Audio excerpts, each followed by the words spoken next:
PowerPoint, okay, it's kind of like a shortcut, but you don't take shortcuts first thing, right? You've got to learn how to do it first, and then you can learn the shortcuts. For revision. So I'll give this to you at the end, right?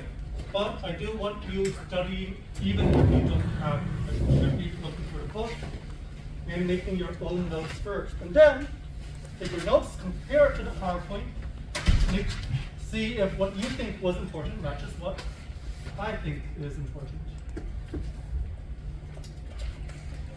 So, any questions about what we covered last week?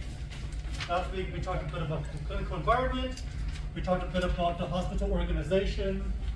Any questions about that? Sir, before we go for the last question, can I ask you a question? Isn't it important that what you think is important is what we should know? Because you would connect the right thing, the most important things in the thing. You need to learn how to pull out important information yourself. Right? Because when you take an exam, right, and you read the test question, you need to pull out important information out of the test question. When you go out and study other things, right, when you don't have me, you need to be able to go through a textbook and be able to pull out the important information. So, I'm not going to give you the PowerPoint right now because I expect you to be going through the book and trying to pull out important information yourself. The book already has helped you because it has given you key terms, it's given you objectives. So those already give you a layout, a structure as to what the book believes is going to be important.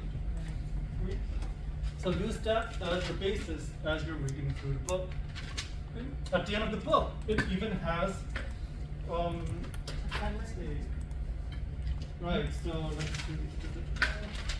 If I remember correctly, which I may not learn it, but if I remember correctly, there should be at the end kind of like a outline or, yes, a summary. Yes, right? So, in the chapter, you've got this summary right here. Kind of like what the book also thinks is important. For that particular chapter. For each chapter, yes. Right? So, make your notes, right? And also compare it to the summary, and then you can compare it to the PowerPoint as well.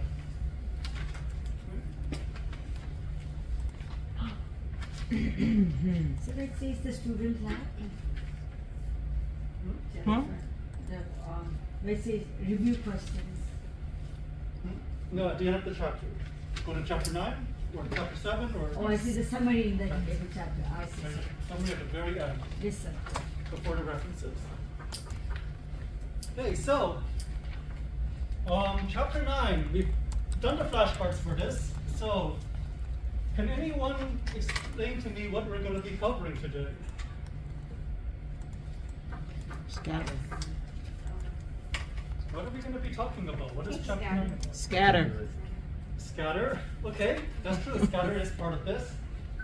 But more generally speaking, what are we going to be discussing? Radiation. Right, generally, we're just going to be discussing radiation. We're going to discuss in very basic terms how we make x-rays, how they interact with things, and how we protect ourselves against them. But chapter 9 is all about medical radiation. So, in the radiography department, the ionizing radiation you work with comes from the x-ray tube. Now, you all have worked with the tube in lab, correct? Yes. You manipulated it. Well, at least that's what you think is the tube. In reality, the actual x-ray tube is this thing right here. This tiny glass bulb. That glass bulb is held inside a protected casing. Right? Something like this. So this is the thing that you are kind of manipulating. By the way, this thing is heavy. Because it is made of lead. Right? The lead is there to make sure the x-rays only go in one direction and that they don't expose everyone else in the area. Now, when the x-rays do reach somebody, hopefully that somebody is the patient, But when the X-rays reach somebody, there will be some interactions which will take place. And we'll talk about all of those different types of interactions in just a moment. So what you showed us now was the bearings. No, what I showed you now is the protective envelope, the protective casing, the protective housing. It is not on this picture. Or like this is a glass envelope, but that's a metal envelope. Right, this bulb fits inside that bit, right? The glass bulb is only about this big. This is about the size of the X-ray tube. And it fits inside that giant thing. That giant thing is filled with oil to help keep the X-ray tube cool. And then at the bottom, there's the giant box we call the collimator, right, which is where we get our light from, right, when we press the button. So all that together in lab, we call that a tube, but in reality, the actual X-ray tube is just this small glass bulb right here. So That's shaped. is the collimator made of lead as well? The collimator is, yes, it is made of lead. Cool. So I got a little confused. I don't understand. Now what is that actually, sir? You don't need to worry about that right now. So now we So you know the bones in your arm? That is like the bone in your arm, whereas the skin is the thing. oh, it's inside this. Yeah, yes, inside. That's the Oh, bulb, these like a things are light bulb. inside the. Inside, yes. And this is the tube. Oh, what is this? This glass thing is the tube. The one that we call the tube in the lab, sir. The thing we call the tube in the lab is this plus a lot of other stuff. I see. But in reality, the other stuff is not really part of the tube. This is the actual tube. This is the actual tube. I see. Thank you, sir. So in a test question, would you be like, what's a tube Perhaps. No promises. Yes, Jay. Sorry, last question. Would you also do those hotspot sort of questions? Whereas we're gonna highlight or identify the areas where it says glass envelope, cathode, bearings, might. or anything? No promises. No problem. No Okay. promises either way. that's gonna be okay. Mhm. Okay. So we Now, got four questions. today is going to be just a high-level overview, right? We're going to only skim the surface of this. But please remember what we talked about today, because next semester in PRE1, we're going to go back over this in a lot more depth. Right? So the more that you can remember now and carry with you into the fall, the better prepared you will be when you see this in the fall. Okay? So, when radiation interacts with the body, we also need ways to describe it. We need ways to describe how much radiation there is. And so we have a bunch of different units to describe radiation. Okay, we have both traditional and SI units. We are going to focus on SI units. We have to talk about biologic changes, right? Because X-rays can be harmful to people. The question is how? How is it harmful, right? So we will talk about the how here.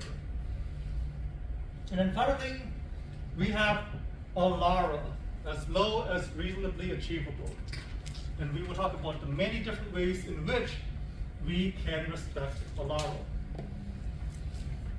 So, first of all, ionizing radiation. X-rays, right, CT scans, all of that, that is human-made ionizing radiation. But every day, even right now, we are all exposed to ionizing radiation. Where does it come from? What kind of radiation is out there right now? What kind of ionizing radiation is out here right now? Solar. Okay, great. Radiation from the sun, or more generally speaking, radiation from space, right? From the stars and the galaxies from elsewhere. And we call it cosmic radiation. Do you know where one of the highest, or let me see how I want to phrase this. If you wanted to get a lot of radiation really quickly, what is an easy way to do so without walking into Chernobyl? Standing in the sun. Standing in the sun. Ah, that's kind of slow. Yes, no. point in the X-ray to that, she would just turn it on. Okay, that's Sunbathing. true. So what was the Sunbathing. question? What's an easy way to get a lot of radiation? Jay, Tanning salons. No. tanning salons. Yeah, that's what I was gonna say. But I said No, sunbathing. Yeah, so it's like she and I are on the same thing. I know. A little bit too So are disco we girl talking like free. natural or Oh, artificial? natural radiation. What's an easy way to get a lot of natural We radiation? it's sunbathe and sunbathe yourself. Right. The easiest way is to book a flight Oh. to Asia. In this economy? What? I mean, you said the easiest. Come on. You didn't say the cheapest. So a plane? Yes, plane. Oh yeah. Because, right, planes go up 30,000 feet. You are so much closer to space when you are up there. I was thinking go in And mountains, okay, sure. But things definitely take you higher than mountains. So, you're going to be exposed to a lot more cosmic radiation when you are flying. Right? Levels are much, Even much if you're higher. inside the if you're Yes, even Mhm, though we you're did a inside lot of the airplane. traveling. Yes. Really, sir? You're being exposed to a lot of radiation. Really, sir? Really? She did a So lot we of need to Enough. wear shield. There's nothing of lead on the plane, sir. No, a plane can't have lead. It's gonna. How's it But gonna fly it's with lead? not, Oh, it's not It'll damaging. be You have too it heavy. for- Charlie, she did a lot of traveling, Shalene. Hey, wait. Do I need a guy? She could bring that home. Need my dress in it or no? All right. Sir, never heard that, you know. Look it up. Look it up. Okay. Another easy way to find radiation. So this isn't so common here in the south. But has anyone lived in the north before? Not where. No. Okay. North would be Say north Cubic side. area, sir. My geography. You know, like Pennsylvania, New York, Oh, I've been Pennsylvania, Ohio, Pennsylvania. Michigan. All right. Well, if you go up there, like Colorado, Wyoming, Montana, right? And those houses, and you go to a house which has a basement. Those basements are installed with a radon alarm. Because radon is a naturally occurring radioactive gas that tends to accumulate in underground areas, like basements. Right? So, we find that as well. So did you say radon is a radioactive gas? It is a radioactive gas, yes. Are we gonna learn about Bananas. Bananas are radioactive. Congratulations. Oh my I have no god. bananas for you. No, they're just very, very slightly radioactive because the potassium they contain, some potassium is radioactive. But they said injection is I good for didn't you. know It's that. good for you, It is good. but some is also radioactive. But some radioactiveness is also good for you, sir. I'm not going to say that. We'll discuss that later. We'll discuss that later. Okay? But I'm just going to let you know that radiation is all around us. You cannot escape radiation. Right? So can I ask you one thing? Why did you say that only underground in the north place? Because it rains here, we don't have any underground places here. No, it's just that's where radon is naturally found. Or it is found there. It's not because of any underground space there. No, it's just naturally more common in the north. But there should be some reason for that. sir. That I do not know. But Radon is radioactive gas which is common in the north. it is, yes. I'm probably not going to test you on that, right? But at the very least, know that, right? You know, radon, right, is one of those naturally occurring radioactive substances, right? Radon, radium, uranium. Uranium's pretty famous. But in X-ray, we are not dealing with natural radiation. We are artificially creating radiation. So, in order to create X-rays, we need three things. And you will hear this a lot. We need three things. First, we need a source of electrons. We need something to give us electrons. Number two, we need a way to move the electrons. We have to get the electrons from point A to point B, and they need to move fast. These electrons need a lot of energy to go from point A to point B fast. Third, once they reach point B, we need a way to stop the electrons. Right? You can't just have them keep going faster. So we have to get electrons from point A to point B quickly and stop them.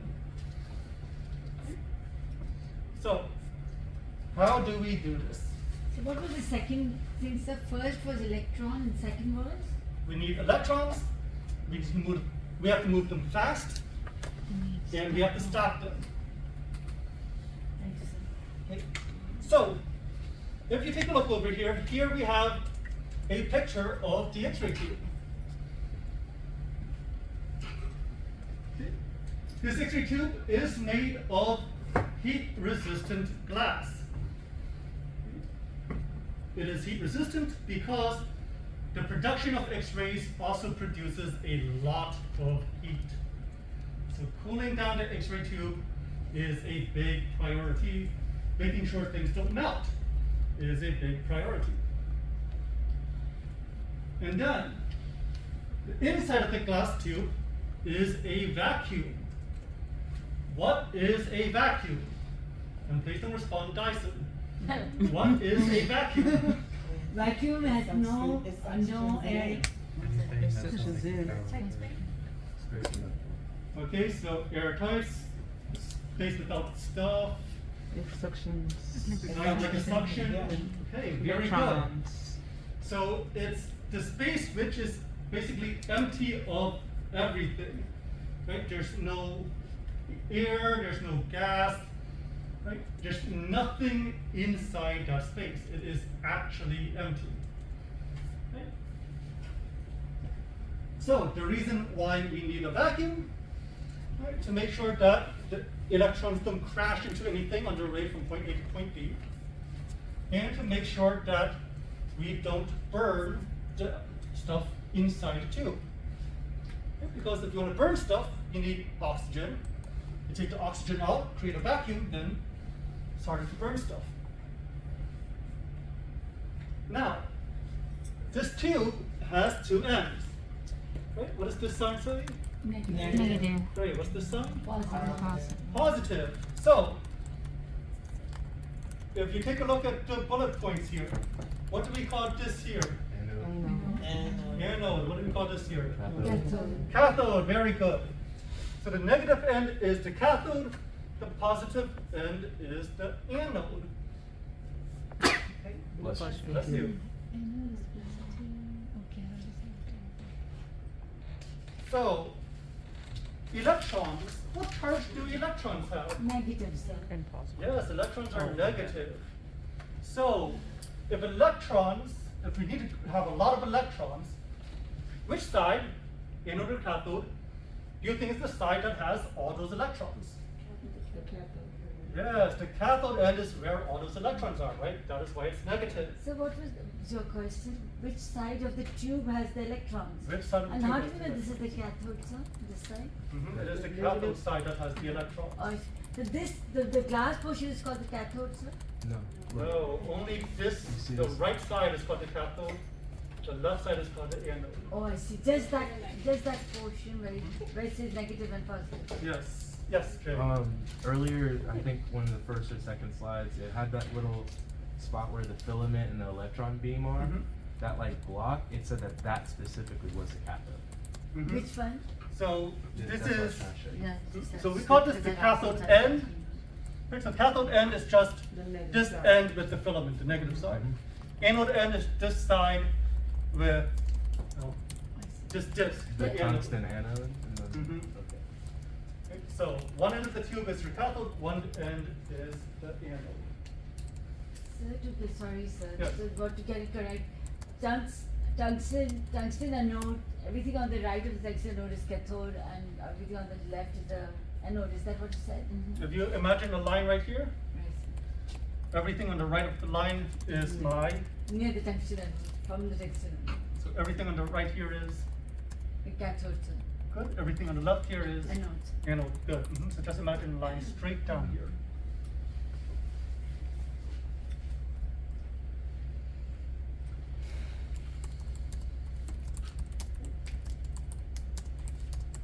So, oh, nice, I have it conveniently labeled for you.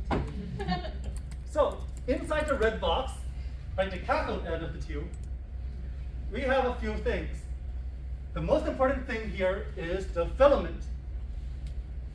This filament is made of thoriated tungsten. That means it has thorium, which is a rare metal, and it has tungsten. By the way, does anyone know where you can find tungsten in everyday life? So what's tungsten? It's a metal. It is a metal, yes. Atomic Heavy. number 74. Where can you find tungsten in everyday life? Where? In your car? Perhaps. Your phone? In the bulbs. In light bulbs, It's yes. just a guess, sir. Yes, so not the new fancy LED light bulbs, right? But the old-fashioned incandescent light bulbs with the wire inside, right? That wire, that filament, was tungsten. Same filament used here for X-rays. Is Edison's light bulb tungsten? The Edison light bulb was not originally tungsten. Tungsten. I believe it was made of some sort of Japanese bamboo. Okay. Really? Cool. Not in the metal, sir. No, I don't think it was metal.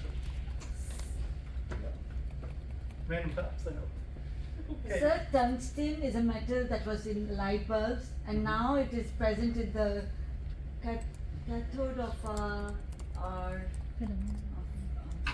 cathode of our sir tube. Cathode of the X-ray tube, yes. Cathode of- Very good. Okay.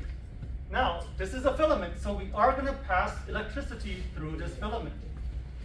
Okay, the current we pass through it is going to be on the level of, we're talking about milliamperage. Okay, so milliamperage is a measure of current. Right? So we have volts to measure voltage, we have amps or milliamps to measure current. Right? Eventually you learn that we have ohms to measure resistance. Right? But milliamperage, this is going to be important. You will see milliamps or MA a lot. Okay, so anytime you hear MA or milliamps, we're talking about how much current is going through our filament there. When we run our current through the filament, this filament begins to get hot. It begins to get white hot. And what happens when it heats up is that the electrons inside that filament become excited, they become energetic, and they begin to shed themselves from the filament. They start to come off the filament and just start floating off in space by themselves. So we call this boiling off. The electrons boil off the filament through thermionic emission, right? Therm, like thermometer, temperature, heat. Okay, and then ions, charged particles. So we release electrons by using heat. Does that make sense? Yes. Okay, so electrons, charged particles released using heat. Thermionic emission. So, which of those three steps does this help us satisfy? Remember, we needed three things to create Speeding them up. X-rays. Speeding them up. Electrons, A move them source- fast, a move them source of the fast. Yes, this is our source of electrons, right? We have electrons coming off the filament. These are the electrons we're going to use. That is our source. So heat is the source of the electrons coming out. Thermionic emission, specifically. Thermionic. So it's not the movement, sir, because heat normally gives you by movement, sir. Mhm. So what happens is you push a current through the wire gets hot, and then the electrons leave the wire. So thermionic emission. Thermionic emission. So the tungsten anode is what's the rotating plates what gives it its speed, like when it's reflected off of that. No. So, let's talk about that second step then, the speed, right? Moving it across from point A to point B. Point A, as you may have guessed, is this filament, right? Because that is where the electrons are being made. We need to move them over here to point B, which is that rotating tungsten anode. So we need to go from A to B here. Now, has anyone played with magnets before? Yes, sir. Yeah, okay. So if I want to move a magnet, and if I've got two magnets and I want to attract one magnet to the other, Then it's the same side you will. No, it will do the opposite side, sir. good. I'm going to use opposite poles, right? Yes, sir. If I've got the north pole here, right? If this is the north, I'm going to bring a south here and it goes zoop and attaches, right? Yes? No? Yes. Kind of? Yes, Maybe? sir. Plus with the minus. Confused? It's okay. And easy to remember is opposites attract. sir. Yes, that's right. Opposites attract, right? Now, don't take that as relationship advice. It doesn't work out very well. Right? But in the world of physics, opposites attract. So, magnets, north pole attracts south pole. Or in the case of charged particles, positives attract negatives, correct? Yes, sir. So, once again, what is the charge here on the cathode side? Negative, sir. What is the charge here on the anode side? Positive. What will happen because this is a positive charge? That's right. The anode will naturally attract those electrons across. No, now this is confusing, sir. So, negative electrons, positive anode, negative wants to go towards positive. Right, sir. Okay? So where will they meet actually? The center or west? They were going to go from here to here. Yeah, the tungsten node is where they'll meet, So they will meet here at the tungsten anode, yes. right? That's That is where the electrons are going. The electrons want to go to the tungsten anode because it is negative or it is positive. Okay. So the difference in the charges, how negative the side this is, how positive the side this is, right? The difference in your charge is called voltage. Oh, I see. Voltage is your difference in potential. Voltage acts like pressure. Right? If you have high pressure here and low pressure here, it forces things from high pressure to low pressure. So, The higher the pressure, the higher the voltage, the faster the electrons want to move. So I have a Yes. question. Voltage is difference in charge in which place, sir? The difference in charge between your cathode and your anode.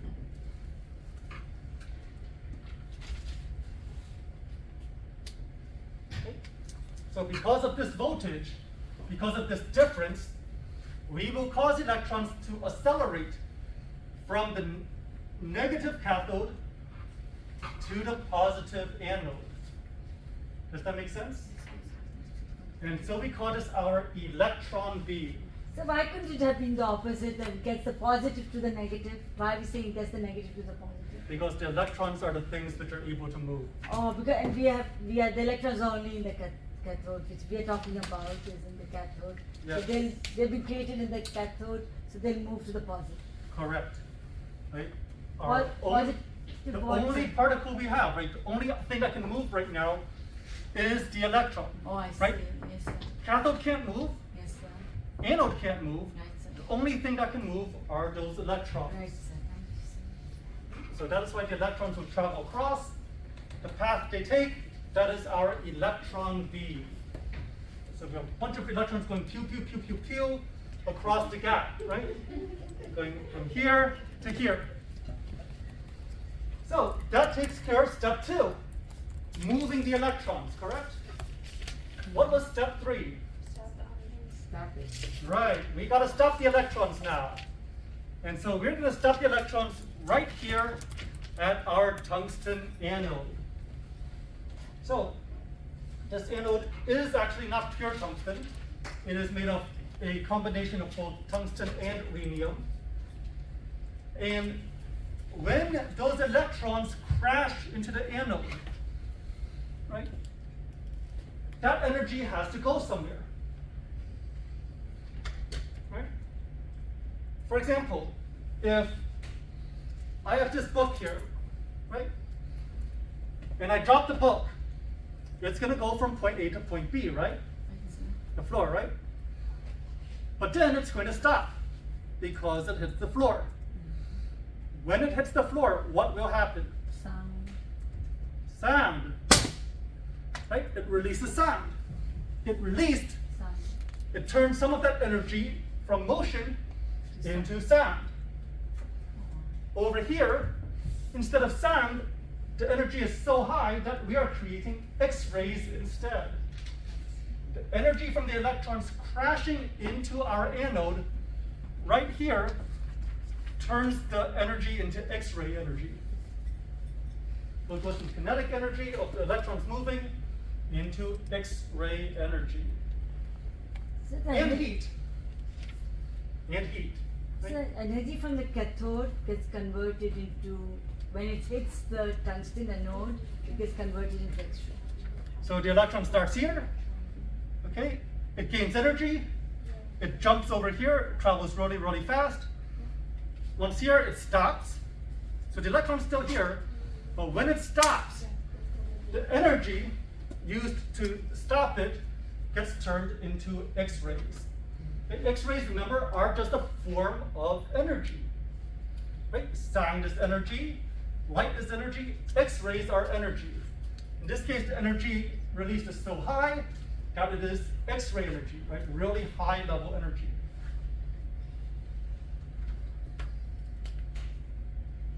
And then, of course, we also produce heat, which is why everything here needs to be heat resistant.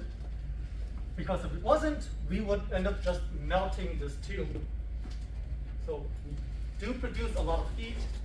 We need ways to get rid of the heat. We need ways to keep things from melting. Now, the X-rays that we produce are going to be of all levels of energy. We will have high energy X-rays. We will have medium energy X-rays. We will have low energy X-rays. So lots of different energies. This is described as heterogeneous. So homogeneous, all the same. Heterogeneous, different, right? So X-ray beams are heterogeneous. There are many different levels of X-ray energy. So, if you had a question that asked, you set the X-ray console to 55 kVp, which energies of X-rays will you produce? And the answers were 55 kVp, 44 kVp, 33 kVp, and all of the above. Your answer is? All of the above. That's right, all of the above. You have to create all different kinds of energies, not just what you're asking it to But create. even it creates equal energy, sir. It is not equal either. Because like you said 55 kV and then you said 55 is created. So I was thinking. So they are not equal, and we will talk about their distribution next semester in chapter 6, I think. So did you say KVP, right? Kilowatt? Kilo voltage, and then the P stands for peak, the highest Kilovoltage energy level. peak. Let's remember, right? Voltage, pressure, voltage we measure in kilovoltage, right? Or kilo, right? Because we're using very high voltages. So we're- kilovoltage P is the measurement of voltage, sir. Sorry, sir. Mhm. So kilovoltage peak is what you set on the X-ray console. Kilovoltage by itself is a measurement of voltage. Thank you, sir. Mhm. The peak just means that you won't have energies higher than it, but you have every single energy lower than it.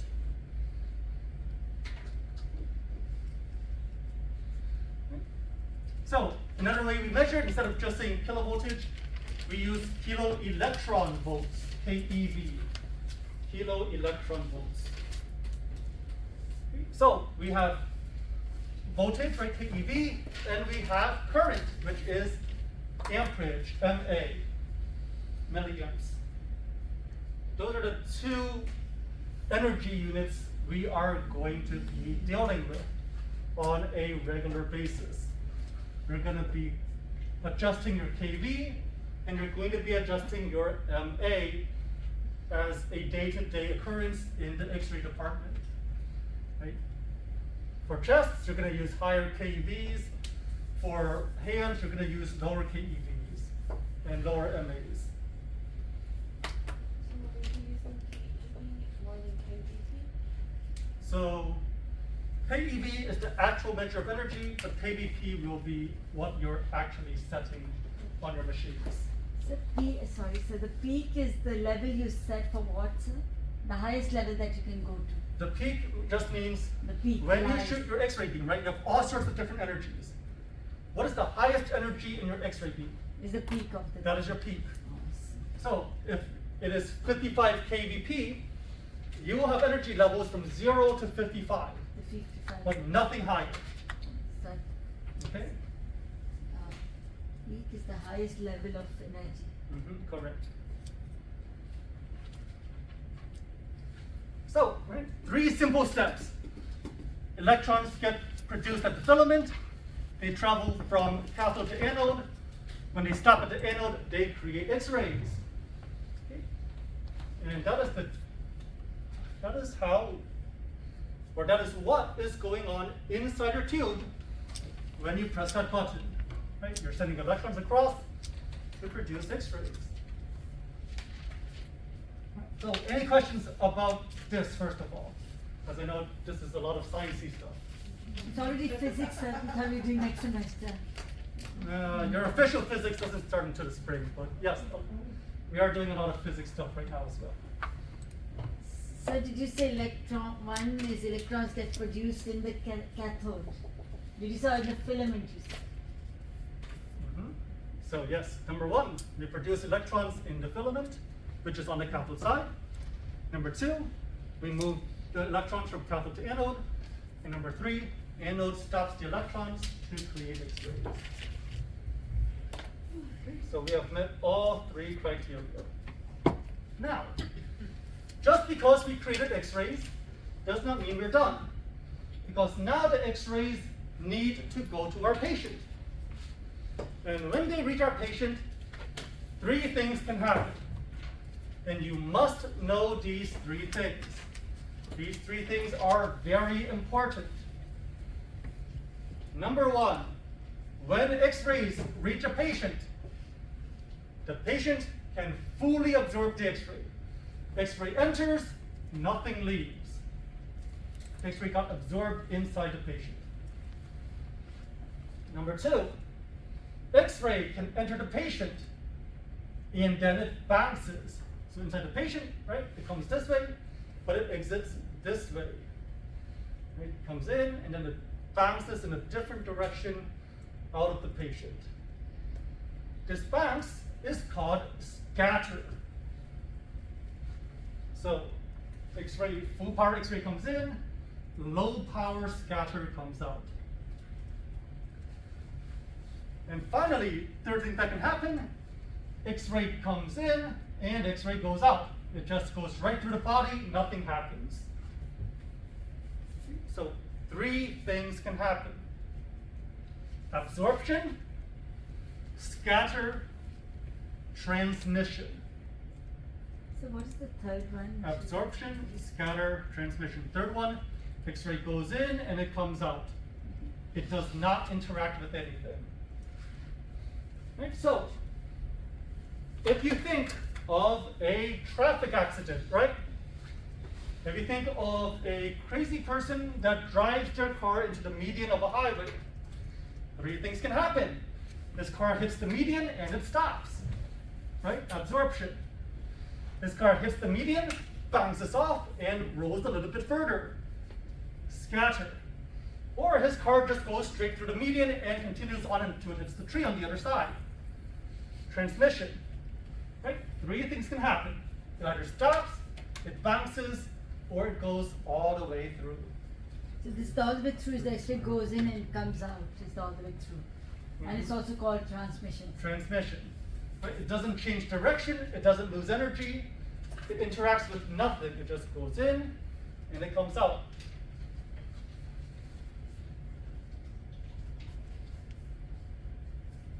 Now, if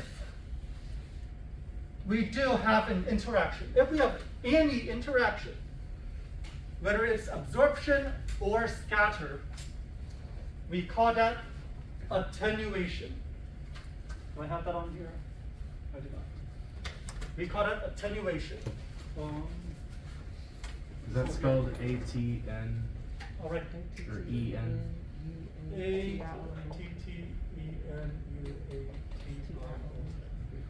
Attenuation. And for absorb those questions then? That is for any interaction inside the body.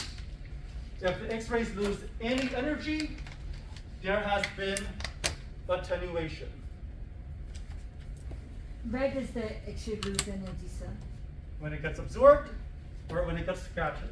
That means loss of energy. You So okay? attenuation is a loss of energy. So when we shoot X-rays, right?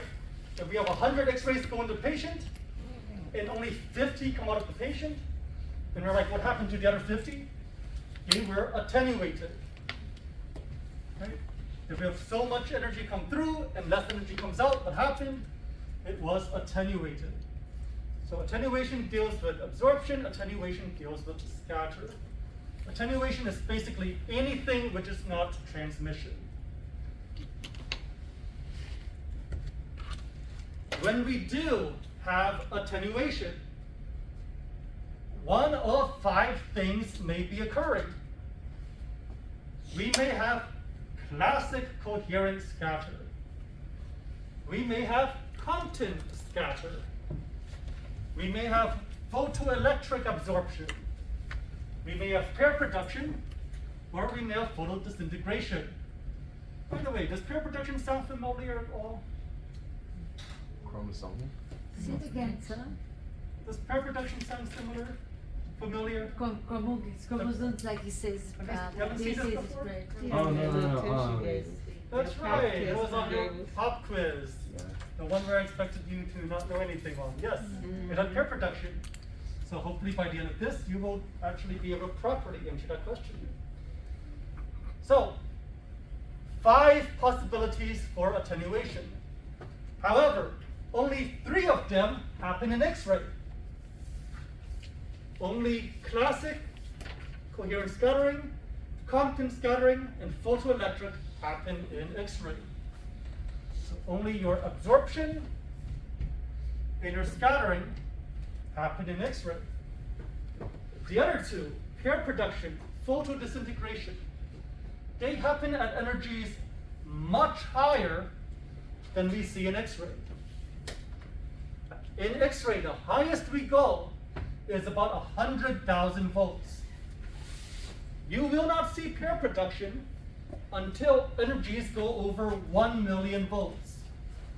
You will not see photodisintegration until energies go over 10 million volts. So these will not happen in your normal X-ray environment. Could you Only things you will see when doing an X-ray are these 3. Yes, Jay. Could you repeat the voltage again? Sure. So in X-ray, you're not going to see things over 100,000 volts. The X-ray highest we go is 100,000 volts. Right. Like maybe 150,000 is the highest you ever see. So should I put 100,000, 250? You don't need the exact numbers. So because 50,000 is a lot of things. Yes, but I'm not going to ask you exact numbers here. Because 50,000 sounds like a lot. But pair production doesn't happen until you reach 1 million volts. So that's 900,000 more volts. Or 850,000 more volts. Right? But it's a lot more volts that you need. So you said pair production has, sorry, it's the first time I'm hearing this. Pair production happens At how 1 many million, volt? 1 At million volts. 1.02 million to be exact. 1.02 million volts, sir. 1.022 million if you want to be even more exact. We can 9,022, so we remember. Million So, volts. so we were at about 10,000 volts, right? 1,022,000 volts. Photodisintegration, you need energies over 10 million volts. So you will not see these in X-ray. You will not see these in X-ray. Okay? Maybe in radiation therapy or nuclear medicine, but not in X-ray. When you do normal X-rays, it is going to be either scatter or photoelectric. Does that make sense? So photo disintegration will happen at what volts are you 10 saying? million.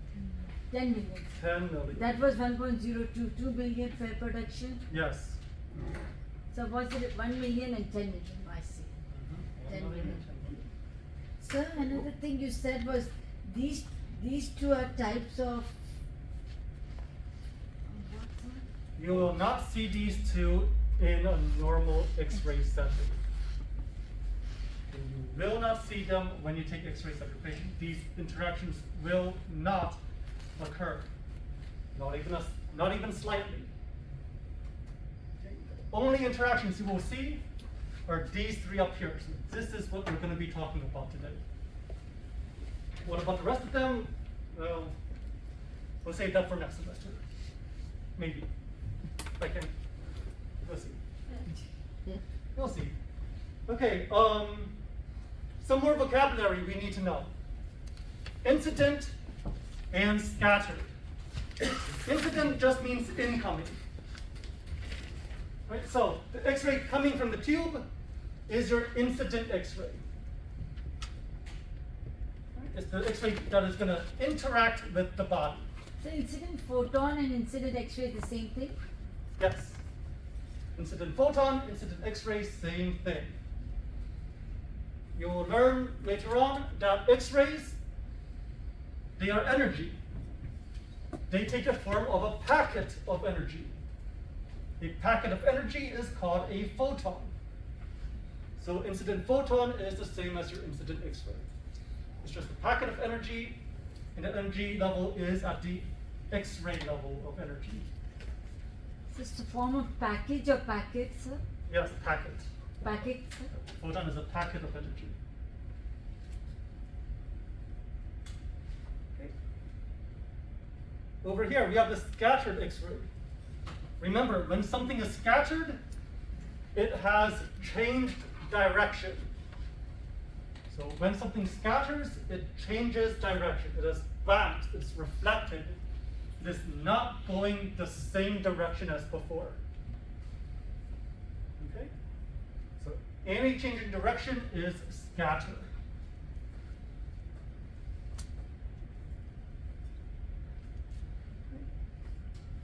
Any change in direction of energy, sir? Any change in the direction of your X-ray is scatter. Any change in direction Oh, I guess we do talk about curve production. All right. Very well.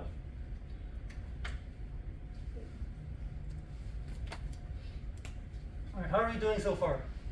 Good. You're okay? Yes. Do we need to stand up, take a stretch? Do some exercise, Yeah. do some calisthenics? You're okay to go another 30 minutes? Yep. Yes. Sir, when the incident X-ray comes in, what goes, when goes out, what is it called? So- Scatter X-ray. So if it changes direction, it is scattered. So once it goes in, it must come out, sir.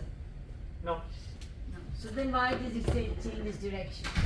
So if it goes in, some of it changes direction and goes out. only, so scatter will change direction. Absorption, nothing comes out. Remember, absorption, it goes in and nothing comes out. So let's talk about scattering first. We have two types of scatter.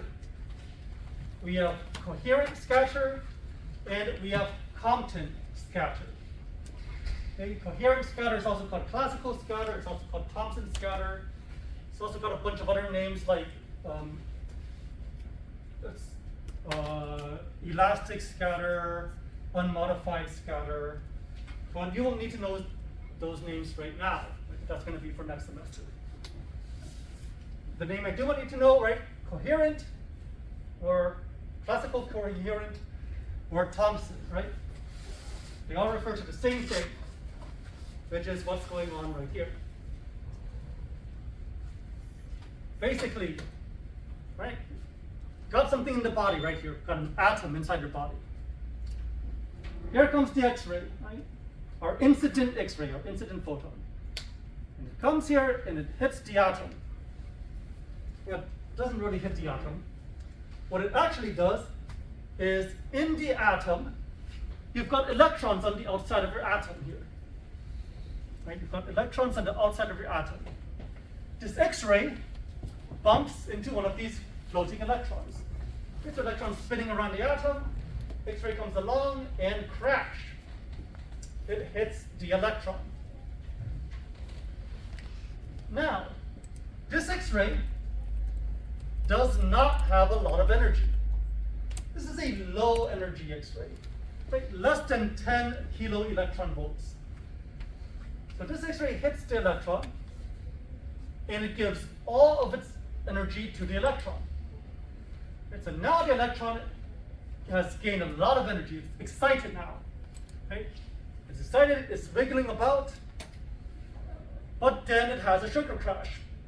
Right? And the electron relaxes. Well, all that energy needs to go somewhere. Right?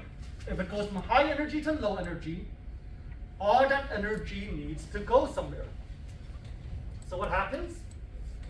The electron takes that energy, bundles it up, turns it into another X-ray photon, and sends it on its way. So X-ray photon comes in, electron gets excited, electron relaxes, X-ray photon comes out. Does that make sense? So there's been no energy gained or lost here, right? Energy is just transferred from X-ray to electron back to X-ray. So this thing is only electrons, just one electron. Or X-ray- it's not an atom, like what you've drawn here is not an atom. It is only interacting with one electron in the atom. Oh, I see. And these all negatives are different electrons over here, this atom. Correct. Those negatives are And different. this X-ray, one X-ray will interact with only one electron. So we're only looking at one X-ray photon at a time. I see. Right? We follow the X-ray photon, and this X-ray photon can do one of three things, right? So in this case, the X-ray photon is going to hit an electron. Electron gets excited, electron relaxes, and it releases another X-ray photon. Exact same energy. So when it Well- releases, does it hit another one, and that's how it makes new energy? Alright, so we will get to that. But first of all, I want you to notice, all I said was the electron releases an X-ray photon with the same energy, correct? But I did not say same direction. So, X-ray photon comes in, electron gets excited, electron releases, X-ray photon can go this way, or this way, or this way, or this way, or this way, right? It will have a change in direction now. And so that is why this is scattered. Because the X-ray photon came in, but it leaves in a completely different direction. So remember, scatter was a change in direction. This is one way we see scatter. So when this photon leaves, yes, it can interact with another atom's electrons, or just another electron in general. Right? Maybe it will do coherent scatter a second time, or maybe it would do one of the other two that we will talk about. So when you said this new photon will travel in a random direction, what are we referring to as a photon? Is the X-ray release that something? What is a Oh. photon? So it didn't register as yet, but I wrote it down somewhere. Photon is a charged particle, so I suppose I'm It not is sure. not. It's a It's a packet. packet of. Oh, I see. It's right. So, So when a packet of energy, that means what, sir? This new photon will travel in a random direction. I hope Mr. Donahue does not need this. Tell us how you really feel. All right, so I've got a packet of energy here, right? Right. Okay. Okay. All right, Shaheen, catch. All right, Shaheen, clap. Wait, Shaheen is our electron. Sorry, take that. So Shaheen is our electron. You received the X-ray, correct? Boom. All right, So now you need to get rid of that energy. Okay, get rid of the energy, please. And it's scattering. Angela. No. Just throw I'm not gonna catch it. Just throw it. This is There you in the go. head. So All you right, got rid of great. it. Did you throw the same direction I threw? No. See? It went a different direction, right? So it's a scatter. So that's scatter, Mhm. right? So that is coherent scatter. Is the photon, is that X-ray the same? No. Same size, same everything? Yes, you said it would be the same Mhm. energy. Correct, so same energy, right? Same energy. The energy didn't change, only the direction changed. So that is classical coherent scattering. Oh, I see. Okay, that's a good example. That was a really good Yeah, that's example. a good Yeah. example. Can we do that again for the next one?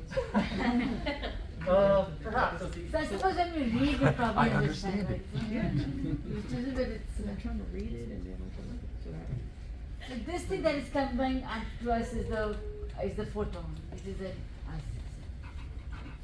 The X-ray hits the electron. Okay, so now we got our photon again, right?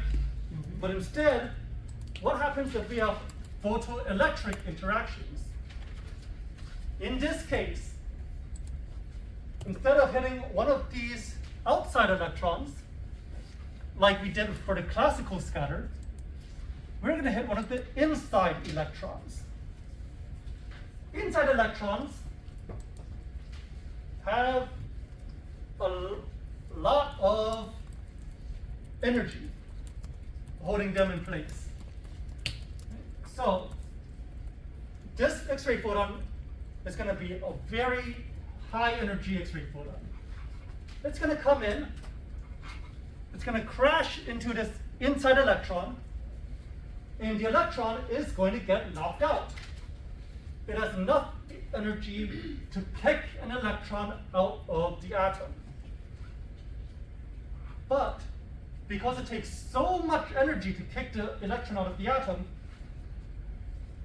the X-ray photon is all spent. It used all its energy to remove the electron. Right? There's no energy left over. And so what happens to the photon? It becomes zero. It has disappeared, right? It has been fully absorbed. So that is photoelectric interaction, also known as photoelectric absorption, because it's the absorption of the X-ray.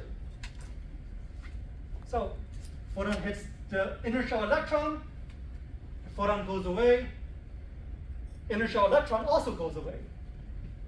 Now, when that happens, we have an opening here, right? So, we don't like having openings in an atom, right? Especially it's like, think of this like an apartment building, right?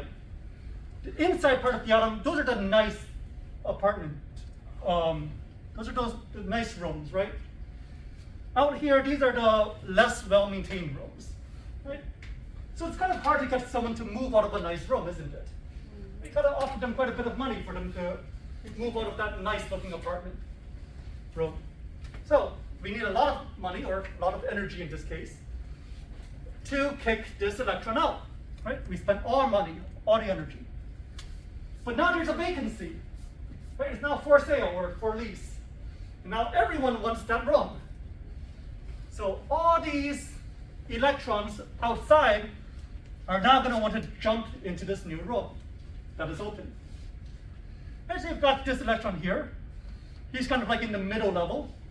He's like, all right, I've got some money. I'm going to jump in here. And I'm going to take this nice looking room. Okay, great.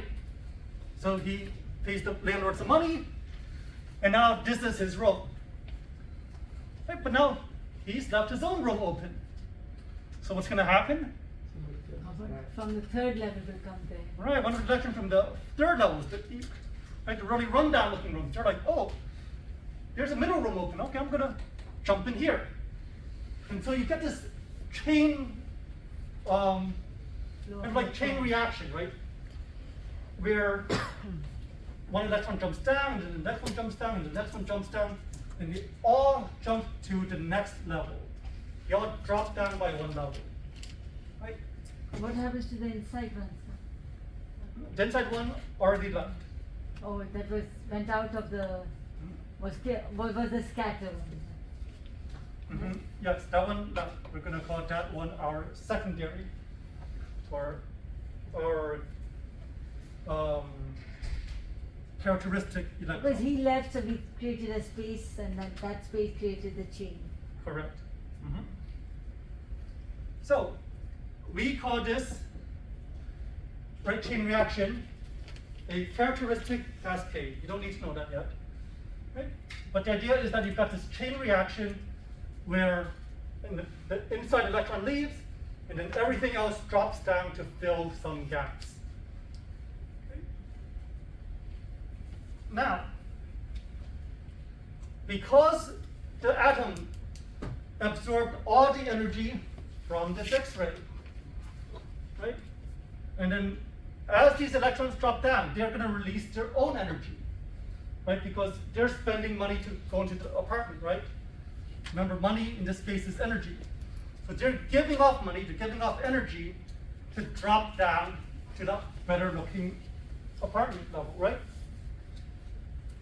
So we are going to have energy coming off here every time something drops down by one level. So can I ask you one thing? The energy of electron in the outer circle is always more than the one in the inner circle. So yes, the more inside it is, the nicer it is. It's got less energy. The more inside it is, it has less energy. That's why every time it's coming down, it's giving away the energy. So when we talk about energy in an atom, we are talking about binding energy. The energy that is keeping the electron in place. The closer it is to the center, the more binding energy there is. Think of binding energy as the amount of money you need to pay someone to leave that apartment or to leave that house. Right? The nicer the house is, the more money you have to pay them to get them to leave. The closer you are to the middle, the nicer the house is. So you need to pay more energy to get them to leave because there's a higher binding energy. Now, once the person leaves, people want to move in. To move in, you've got to pay some extra money to move in, right? Once again, in this case, remember, money is energy. So by paying money to move into the nicer house or the nicer apartment, they are going to release energy. Right? They're paying money, they're paying energy to get in there. So energy is coming out of them, and that energy is now free inside the body. That is your characteristic radiation. Does that make sense? So if I was to kind of draw this out here.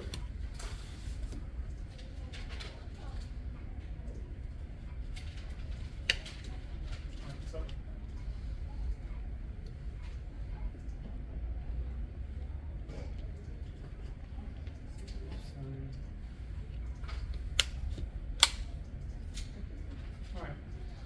So let's say you've got a nice house, right? You've got an okay house, right? And then here you just have a tent. Right? So this is the outside, this is the inside. Right here. It's a nice house, right? It's even got windows, right? It's got a door, right? This house only has a door. Right, so the nicer the house is, the harder it is to get the people in here to leave. Right, so you've got a guy here, right? Right.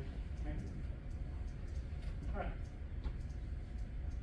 So it's going to be hard to get this guy to leave because he likes where he's staying.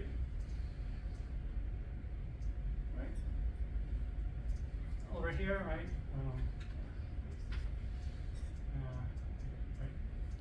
There's more guys, right? These guys, they want to move into this nice house. So,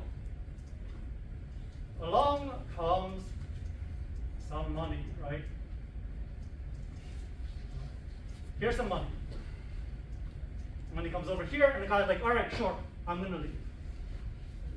This guy runs off. And now the house is empty, right? Or is it beyond? Just fine, right? Ran over here now, right? He left. There's an opening. So now these guys want to move in. So this guy says, all right, nice looking house you've got here. Can I move in? And the landlord's like, yeah, sure, just pay up. Like, okay, well, I've got the cost of my house here, so I'm gonna sell this house and use that money to help buy this house, plus some of my savings in the bank, right? So he comes over here and he pays the landlord. So when he pays the landlord, right, the money is, he's paying the money out to the landlord, correct? Good so far? Now there's an opening here. And this guy's like, oh, well, in that case, right, if this guy moved down here, then I'm gonna move in. So, all right, because all right, so I'm out of my tent now. Okay, I want to move in here. And then there's, all right, well, pay up. All right, fine, I'm gonna sell my tent, and I'm going to use some of my savings and pay the landlord. So, yeah, right? Money comes out, correct? So why did the money come in the first one? And what did the first one do? So I'm paying this person to leave.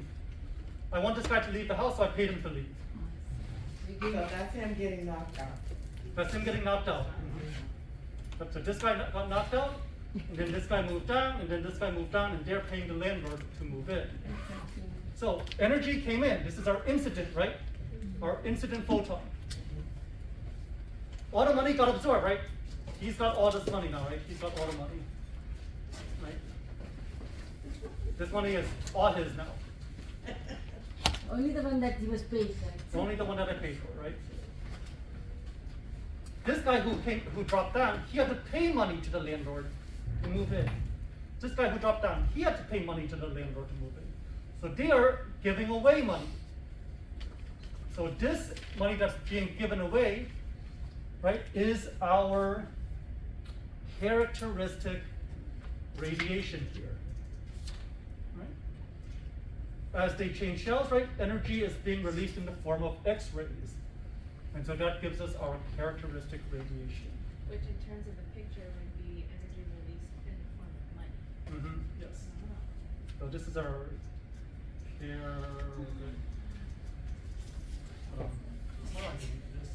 I've got text right here. Characteristic. There you go, that's a lot better. This is our characteristic, and this here is our incident. So what happens to the outer shelf? Like, just the atom just stays unstable, that's it? Yeah, so now we've got this opening right here, right? And we've got an empty tent for someone to move into. Well, there are electrons that are just wandering about, and when one of them sees this opening, they're like, all right, well, I've got nowhere better to do, better than wandering the streets. I'm gonna move into this tent. And so an electron that's floating by will get pulled into this opening, right? Maybe it was like another electron here who got a ton of money, spent it all at the casinos, lost it all, and now he needs a new home. But suddenly moves into a tent somewhere else. Okay?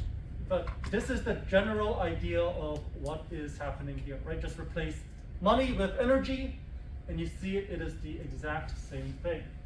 So the first one is a characteristic radiation. Was the on top was the sorry sir, it was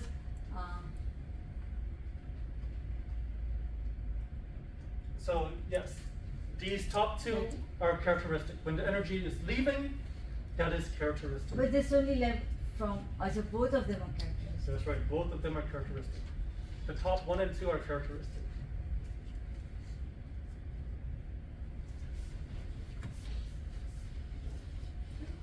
Are we okay with this analogy?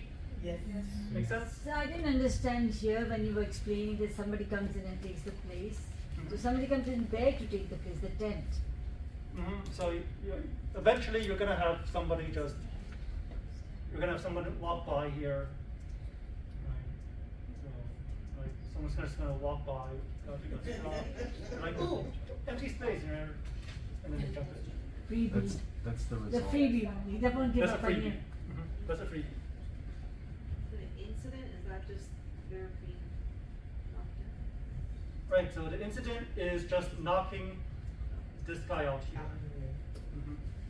Right, so this money goes to this guy who leaves the house. So incident, incentive. You have the Yeah. incentive to leave. That's a great way of thinking of it. It is incentive for the electron to leave. So this basically is a depiction of ionization, or like polarization. So yes, this is one way we have ionization. Okay. Right? Remember, ionization is the loss or gain of a charged particle. In this case, we are losing an electron, right? This electron has run off. So now the atom is missing one electron up here before this one wanders by, right? So until we fill the tent, this atom is one electron short. It is ionized. So the fact that our radiation, our incident X-ray, was able to bribe this guy to leave in the first place is why X-ray is ionizing radiation. It is able to remove electrons from an atom to give the atom a charge. So that is why X-rays are ionizing radiation. Right? If you shine light at an atom, light will not have enough money to convince anyone to move. So light cannot ionize. Right? Radio waves cannot ionize. Right? Even ultraviolet cannot ionize. Only X-rays and gamma rays have enough energy, have enough money to convince the electrons to move out. Does that make sense?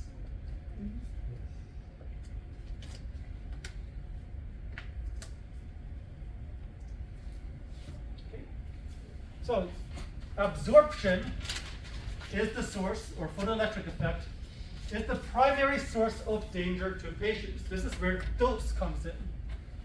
Right? So when you say you receive this much radiation dose, we are primarily referring to this interaction right here.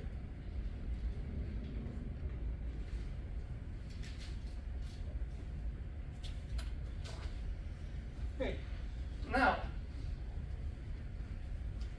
over here we have Compton scattering. Okay, so remember classical scattering. What happened during classical scattering again? The X-ray hit the electron, Mhm. and it gets excited, and then it moves in different directions. Great. So, quantum scattering, very similar. It's going to, once again, interact with an outer shell electron. But this time, it does have enough energy to make the electron leave. If we were to compare to this analogy here, right, we would have enough money to convince the 10th person to leave. And that's it, right? We don't have enough money to convince this guy. We don't have enough money to convince this guy. But we can bribe the 10th person to leave the tent.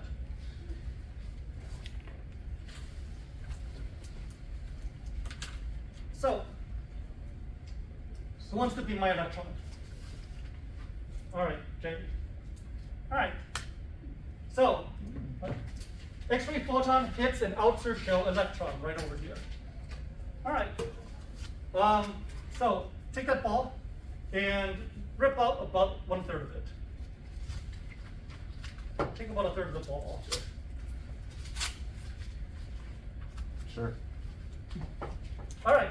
So that's how much energy is required to bribe you to leave. So you take that energy and you get to go. And what happens to the rest of the energy? That's right. It keeps going, right? And so we've got some more energy here, right? And this energy is going to go in this direction. So Shamika, feel free to pull a third off that. I tried to hit you. You knew I was gonna do that? All right, so that was your payment. So now you're going to leave, right? And then you can throw it to another atom. Right? And the same process keeps going until we run out of energy to convince electrons to leave, right? So, in this case, we are changing both the amount of energy and the direction. Okay? So the big difference between Compton versus classical, classical only changed direction. Compton changes direction and amount of energy. Does that make sense? And why does Compton have less energy?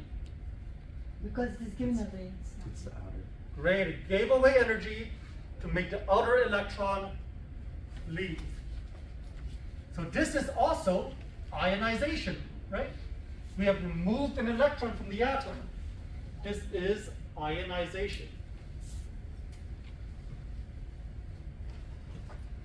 The change in angle, we call this the angle of scatter. Right? So if it was coming this way and then it goes that way, right? This angle here is our angle of scatter. It should have kept going this way, but it changed direction instead. Compton is the primary source of danger to you as technologists. Because the X-ray beam is not aimed at you, right? X-ray beam is aimed at the patient.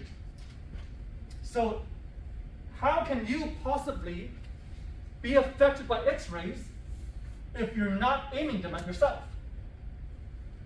Because the X-rays will scatter or bounce off the patient, and when they scatter, they change direction, and that direction may be towards yourself. So even though the X-ray beam is going this way, when it hits the patient, it'll bounce in all directions. It'll bounce backwards, it'll bounce to the side, it'll bounce up and down. And so areas all around the patient will also end up getting exposed. And that is how you, as a technologist, will receive the majority of your exposure. Your exposure comes from Compton scatter. Does that make sense? So, where does patient exposure come from? Great, photoelectric. And where does your exposure come from? Compton, very good. Okay. Any questions here? What was the Knowledge other of difference? species. Oh, okay. Exposure to technology. All right. So that Yes. angle of, so you said ionize, which here when you're saying ionization is what, so you said? Loss of electron. Yeah. Loss of electron. Gain or- Remember, ionization is a loss or right is loss or gain of an electron to create a charged particle. Right? In this case, we're losing electrons to create a charged particle.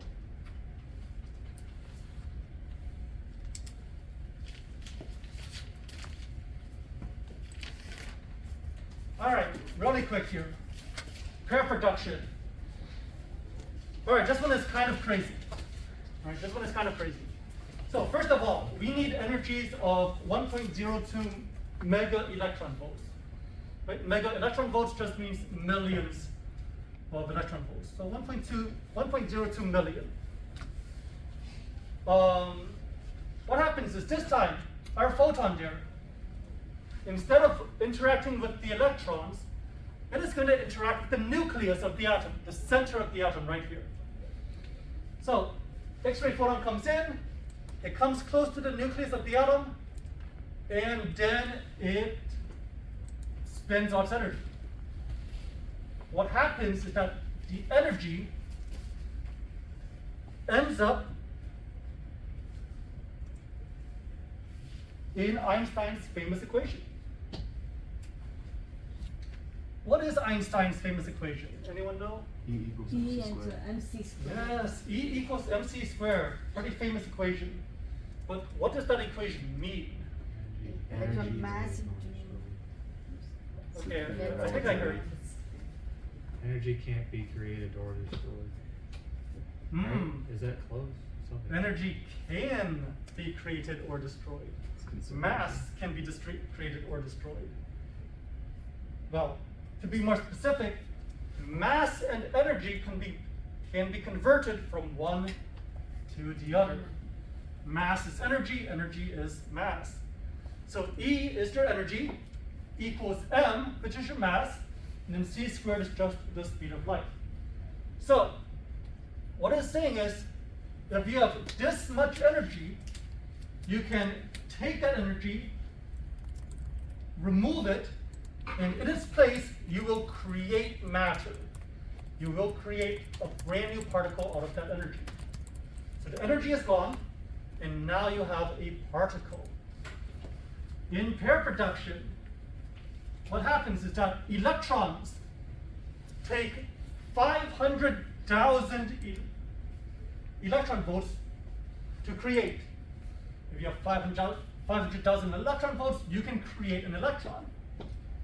If you have 1 million electron volts, you can create 2 electrons. But you can't just create an electron because, well, electrons are negative, right? And things in nature, they like to be balanced. So in order to create a negative, you must also create a positive. So you actually create an electron and a positron, which is a positive electron and is a form of antimatter. Yes, antimatter exists. It is not something out of science fiction. So now you have an electron and an anti-electron, a positron. Electron is just normal, it flies off somewhere. Positron, it's wandering around and it bumps into an electron, some other electron. When these two meet, they blow each other up through an annihilation reaction. Positron, electron combine, they explode, they completely disappear, and all that matter is converted back into energy. And when that happens, you create 2 photons, each of them with the same energy as an electron, which is 500,000 electron volts, and they travel off in exactly opposite directions, 180 degrees from each other. So, in summary, X-ray comes in, uses up its energy, creates 2 particles, electron, positron, electron does its own thing. Positron wanders, finds a different electron, they combine, explode, and the explosion creates 2 photons that go in completely opposite directions. Pair production is how we do PET scanning. If you've ever heard of PET or PET CT, that is how it works. Right? So nuclear medicine. And then finally, we have photodisintegration. Photodisintegration, we've got an X-ray photon with 10 million electron volts, tons of energy. It reaches the nucleus of the atom, it does not slow down, and it crashes into the nucleus of an atom like a meteor. When that energy hits the nucleus of an atom, the nucleus becomes unstable and it loses particles, just goes kaboom, and things go flying out. What flies out? Well, it could be a proton, it could be a neutron, it could be an alpha particle. But just pieces of the nucleus just go flying off from this energy. And so that is photodisintegration. And this is for just nuclear medicine, or So this is going to be super, super high energies of X-ray. You're probably not going to see this outside of some maybe radiation therapy situations. Yes. Are you gonna quiz us over this on the exam since like we're not gonna do it? I am going to ask you to be able to recognize them. So I'm not gonna ask you too far into the details, that's gonna be more next semester, but be able to recognize them, right? Know the energy levels and know what is interacting with what. If I have X-rays interacting with the inner electron, what is that? X-rays interacting with the inner shell electron. That's photoelectronic. Great, that is photoelectric.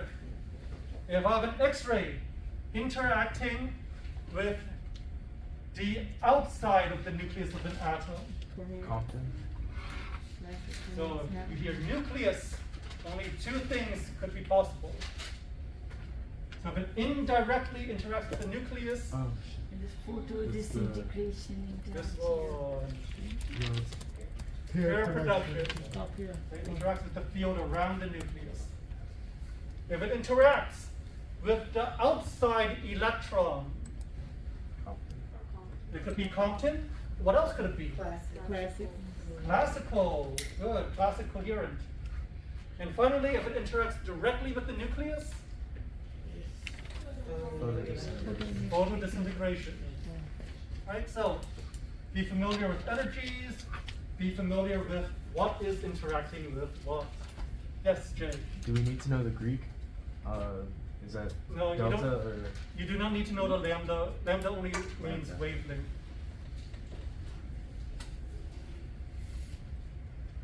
All right. We did the photoelectric absorption interaction.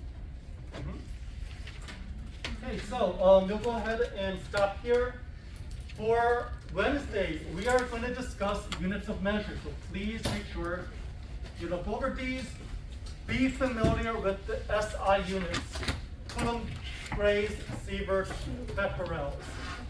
Right? Make sure you know these. Coulomb. Yes, Coulomb. Fun time. All right. Any final questions before you leave for today? What is All the right. next test? Next test, it is scheduled for Monday. Because we're doing the first. Next Monday, the 1st, yes. So we will see if we are going to be able to keep to that schedule or not. We are a day And then our behind. lab test is next Tuesday. Lab test is going to be